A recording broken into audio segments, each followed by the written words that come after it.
Imagine you're 17 years old in 1975.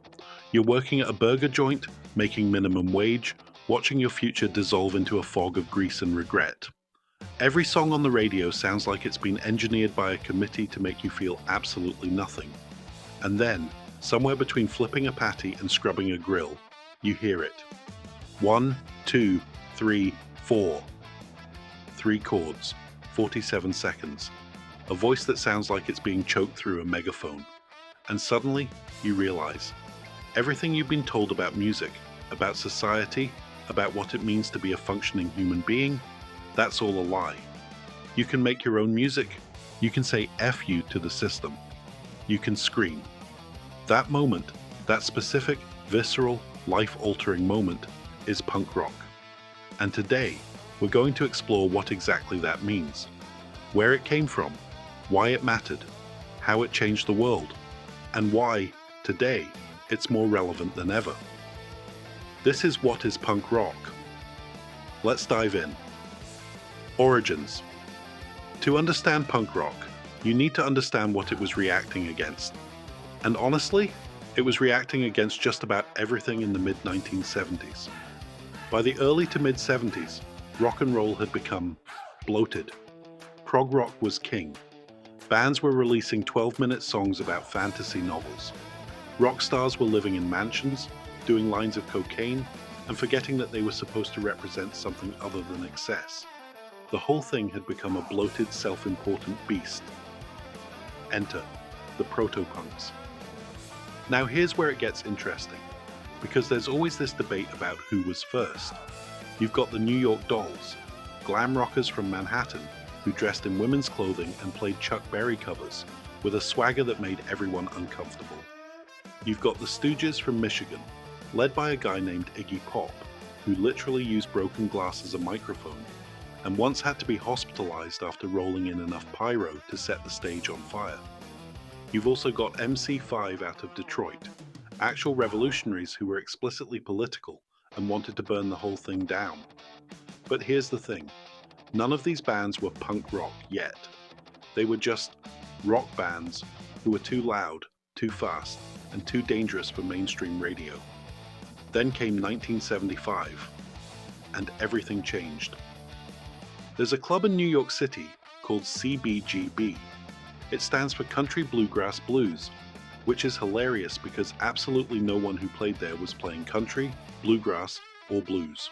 It was a toilet. I'm sorry, but it literally smelled like pee. The sound system was held together by duct tape and prayers. But in 1975, a band called Ramones walked in and changed everything. The Ramones were four guys from Queens who all had the same haircut and wore leather jackets. Their songs were 2 minutes, 47 seconds maximum. They had exactly one chord progression, and they used it in every single song. And somehow, impossibly, that was the point.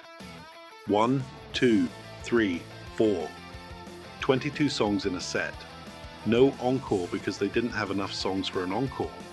And everyone who saw them thought, I can do that. And then they did. This is the crucial moment. This is the origin of punk rock.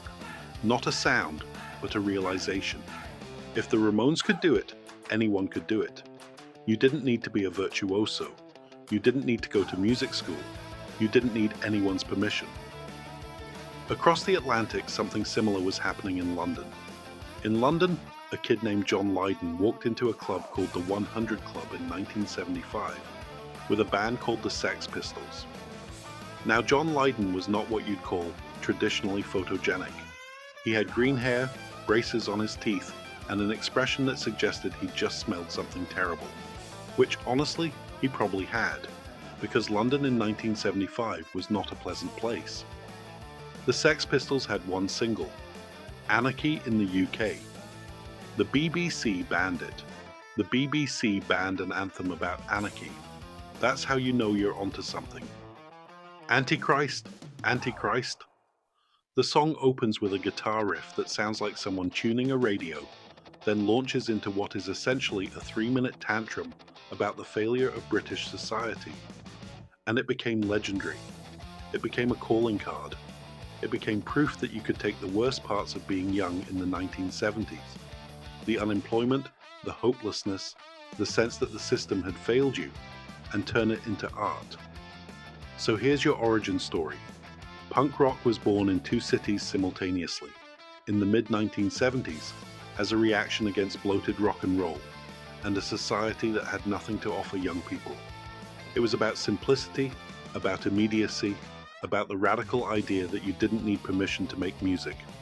But that was just the beginning. Development. Alright, so we've established that punk rock was born in 1975. But here's what's fascinating. By 1978, the whole thing was already fragmenting into different directions. That's incredibly fast. That's basically a musical genus evolving over the course of 3 generations. And this is where things get really interesting. Because punk didn't just stay punk, it became 100 different things simultaneously. Let's start with the obvious. The original punks, the Ramones, the Pistols, the Clash, they either burned out or got signed and went mainstream. And that's when the splits happened. In Los Angeles, a scene was emerging that would become hardcore. And hardcore was, well, it was punk rock but faster. Much faster. Like so fast that some songs were less than a minute. The bands were playing at a tempo that made the original punk stuff sound like elevator music. Now here's something that might surprise you. Black Flag, the iconic hardcore band, was started by a guy named Henry Rollins, who was originally from Washington, D.C., and had absolutely no business being in a band. He was a bodybuilder. He worked at a gym. He had a voice that sounded like a diesel engine being fed through a blender. And he was absolutely perfect. Hardcore developed its own culture, its own fashion, straight edge, military boots, short hair, its own ethics, its own venues, smaller, seedier, more dangerous. It was punk rock stripped down to its absolute essentials, turned up to 11 and played at a tempo that was physically exhausting. On the East Coast, you had Minor Threat out of DC, the band that literally invented the term straight edge. Ian MacKaye was 16 years old when he wrote Straight Edge.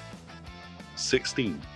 And he was writing lyrics about staying sober, staying away from drugs, staying true to yourself, in the middle of the Reagan era, when "Just Say No" was the most hypocritical slogan in American politics. This is the thing about punk development. It wasn't just about music, it was about creating entire subcultures, entire value systems, entire ways of being. Meanwhile, in the UK, punk was evolving differently. You had bands like Joy Division, who were too sad for punk but too punk for mainstream, creating this dark, atmospheric sound that would eventually become post-punk. You had the Clash becoming politically explicit, writing songs about racism, about housing, about the IRA. You had The Damned, originally a silly band, essentially a glam band with a political agenda, going to America and essentially inventing goth. They came back from their first American tour wearing eyeliner and women's clothes and basically said, actually we want to be Bauhaus now. The point is, punk rock didn't develop in a straight line. It developed like a virus, mutating, adapting, infecting different sounds and different scenes. And then there's pop punk. Now here's where people get heated, because there's an ongoing argument about whether pop punk is real punk. The answer is, obviously yes, but let's talk about why. Pop punk was the commercialization of punk aesthetics for mainstream consumption. Green Day, Rancid, The Offspring, they all took the 3-chord simplicity of the Ramones and added melody. Added hooks, made it radio friendly. Was this a betrayal? Some people would say yes. Others would say, no, this is exactly what punk was always supposed to be. Music for everyone, not just for the in-crowd. We'll get into this debate more later. But the key thing is, by the mid-1980s, punk rock had already fractured into a dozen different subgenres, each one claiming to be the true punk, each one convinced that their way was the only way. If you're enjoying this deep dive into punk rock, make sure you hit that subscribe button and ring the bell. We've got plenty more What Is episodes coming your way. There's a whole world to explore, and you can be part of it. Alright, back to it, and next let's look at style, music, and culture. Alright, let's talk about what punk rock actually sounds like. What does it look like? And more importantly, what does it mean? Because here's the thing, punk rock isn't just a genre of music, it's a complete aesthetic, a complete philosophy, a complete way of life, and that makes it both fascinating and notoriously difficult to define. Let's start with the sound. The basic punk rock song is simple. 3 chords, maximum. Usually less. The Ramones had 1 chord progression, 1, and they used it in 40 songs. The structure is verse, chorus, verse. No 12-bar blues, no extended solos, no prog rock wankery. The average punk song is between 90 seconds and 3 minutes. If you're not done by 3 minutes, you're doing it wrong. The production is lo-fi, deliberately lo-fi. The early punk records sound like they were recorded in a bathroom, which honestly, some of them were.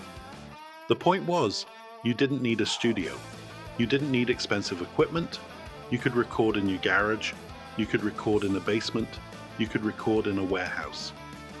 The tempo is fast. Ideally, as fast as humanly possible without the song collapsing into noise. The classic punk beat is called blast beat, where the drummer plays the snare as fast as they can, essentially just hitting it over and over and over again. It's not groovy, it's not sophisticated, it's primal. And here's something interesting. The punk rock bass sound is almost always prominent. Sometimes it's just following the guitar.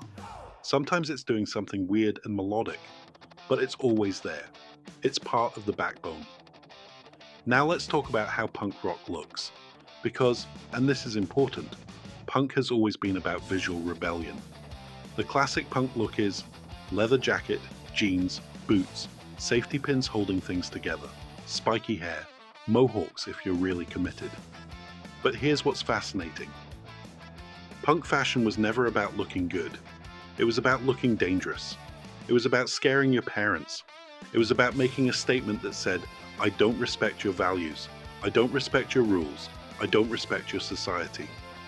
This is maybe the most important part. Punk rock is defined by its ethics, not just its sound. And the central punk ethic is DIY, do it yourself. If you want to make a record, you start your own label. You book your own shows, you print your own t-shirts, you make your own zines, you distribute your own music. You don't need MTV, you don't need major labels, you don't need anyone's permission. This is huge. This is actually revolutionary, in the most literal sense. Punk rock said, the system doesn't work for us, so we're building our own system. And this is why punk matters beyond just music. It's why punk has influenced fashion, and art, and film, and literature, and politics. It's a template for rebellion in any field. Punk is also defined by what it's against. It's anti-corporate, anti-authority, anti-establishment, everything is fine the way it is. And this is where punk gets complicated. Because anti-establishment can mean anything from I hate the government, to I think we should burn everything down, to I just want to wear a leather jacket and listen to loud music. And that's okay. Punk has always been inclusive in its exclusivity. You can be punk and be into completely different things. The only requirement is that you reject the idea that you have to do what you're told. Here's a fact. Punk rock invented the indie record label. Before punk, the music industry was completely controlled by major labels. After punk, there were hundreds of tiny labels releasing music by bands that would never have gotten signed otherwise. Punk invented the fanzine, the idea that you could write about music yourself, without permission, without credentials, without being part of the establishment. Punk invented the idea of the venue, that you could take an empty space, call it a club, and book bands yourself. Punk rock was about taking control of your own culture, and that's why it matters. Notable acts, songs, and moments. Okay, let's get to the good stuff, the songs, the bands, the moments that define the genre.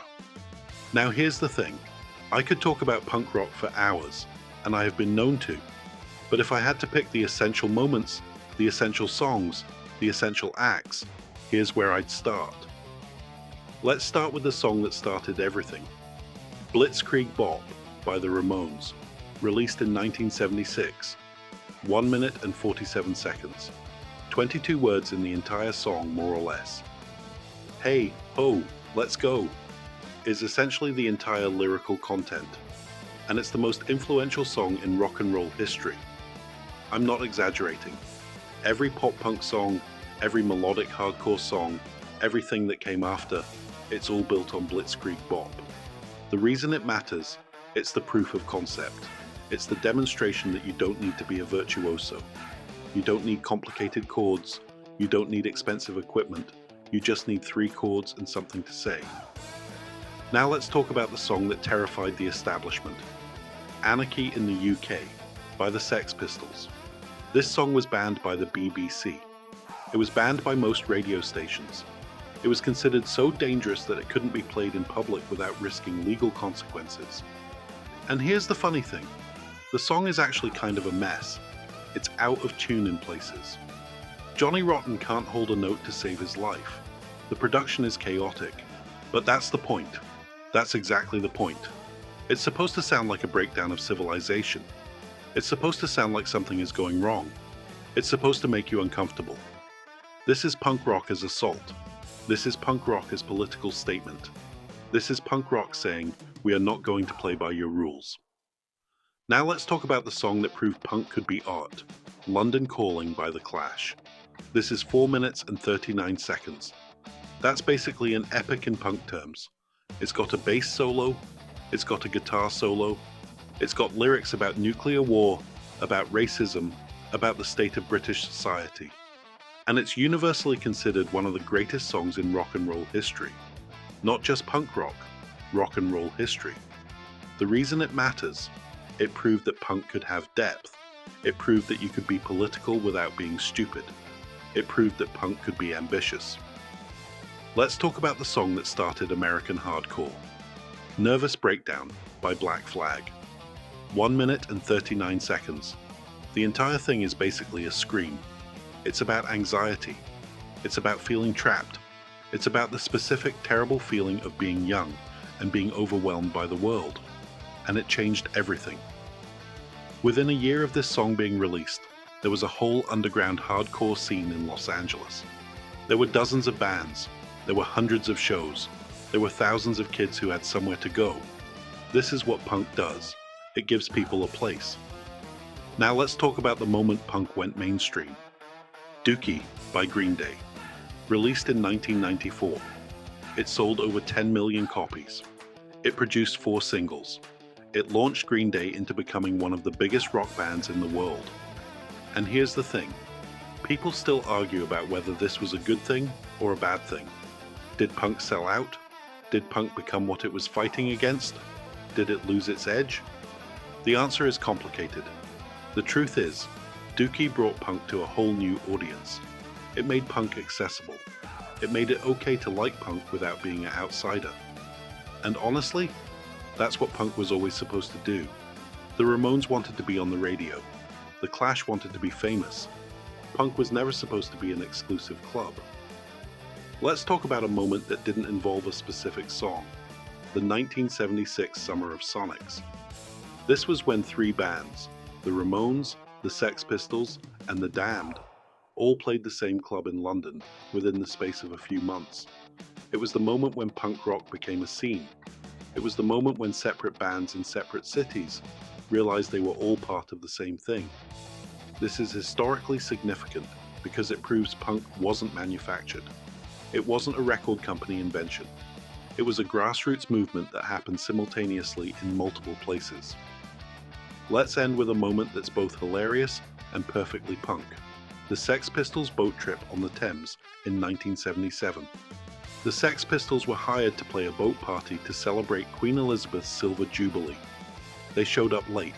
They were visibly drunk and high. They played for 15 minutes before the police shut them down. Then they went up on deck and threw their equipment into the river. This is punk rock in its purest form, deliberately provocative, deliberately self-destructive, completely out of control. And it was perfect. The future. So we've talked about where punk came from. We've talked about how it developed. We've talked about the sounds, the styles, the culture. We've talked about the songs and the bands and the moments. Now here's the question. Where is punk rock going? And honestly, this is the hardest question to answer because punk rock has always been about the present. It's about what's happening right now. It's about reacting against what's around you. But here's what I can tell you. Punk rock is not dead. Punk rock is not over. Punk rock is more alive than ever, just in different places, in different forms. Let's talk about what's happening in punk right now. You have bands like Idols from Bristol, post-punk, but with a sense of humor, but with a political message. You have bands like GEL from New Jersey, hardcore, but weirder, more experimental.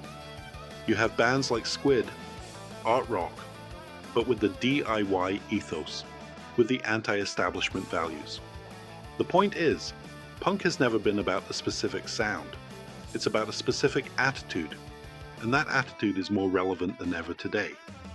Here's something interesting. Almost every modern genre has punk DNA in it. Hip-hop has the DIY ethos. EDM has the make-it-yourself philosophy. Even pop music has the rebellion, the anti-establishment values, the sense that you don't need permission. Punk invented the idea that you could make music without going through the system. And in an era where everyone has a recording studio in their pocket, that's more relevant than ever. So where is punk going? Here's my prediction. Punk is going to keep mutating. It's going to keep evolving. It's going to keep adapting to whatever new system arises that young people need to rebel against. In the 1970s, it was corporate rock and political disillusionment. In the 1980s, it was Reagan-era conservatism. In the 1990s, it was the alternative rock mainstream. In the 2000s, it was the digital revolution. In the 2010s, it was social media and political polarization. What's punk going to react against in the 2020s? My guess? AI, climate change, economic inequality, the sense that the system is completely broken. Whatever it is, punk will be there, screaming about it, making it uncomfortable, making it personal. Here's the thing, punk rock will always be relevant, because there will always be young people who feel like the system doesn't work for them.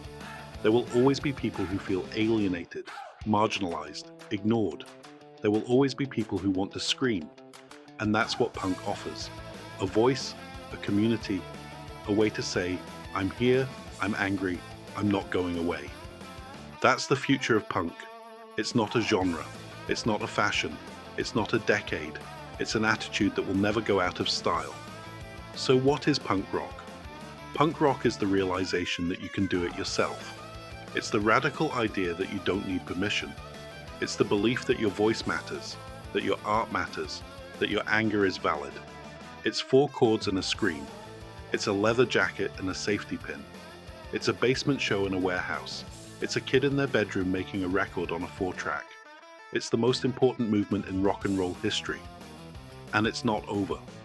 Hopefully you've learned something about where punk rock came from, what it means, and why it still matters.